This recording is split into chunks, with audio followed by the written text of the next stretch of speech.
নমস্কার, পুনরায় আপনাদের সামনে ডক্টর পণ্ডিত আচার্য মিঠুন শাস্ত্রী অঘরী তারা হইল। প্রচন্ডভাবে শারীরিক অসুস্থতা এবং শারীরিক অসুস্থতার কারণে প্রচুর অর্থ বেরিয়ে যাচ্ছে, যেখান থেকে না শরীর প্রপার পজিশনে আসছে, না আপনাদের অর্থ যে বেরিয়ে যাচ্ছে এক্সপেন্ডিচার হচ্ছে সেটা ঠিক হচ্ছে। তার জন্য আমার কাছে এটা সম্পূর্ণরূপে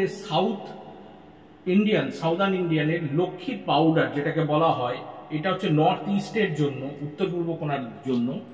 এটা যদি আপনারা প্রাণ প্রতিষ্ঠিত যেটা এনার্জাইজ থাকে সেটা যদি আপনারা উত্তর পূর্ব কোণে যদি মানে ছিটিয়ে দিতে পারেন অল্প অল্প করে, এবং সেটা সম্পূর্ণ শুক্রবার করে 11 শুক্রবার যেতে না যেতে আপনাদের পজিটিভ ভাইবস আপনারা দেখতে পাবেন। এবং যেমন শারীরিক দিক থেকে পজিটিভ ভাইবস পাবেন, তেমন অর্থনৈতিক দিক থেকে আপনারা পাবেন পজিটিভ ভাইবস।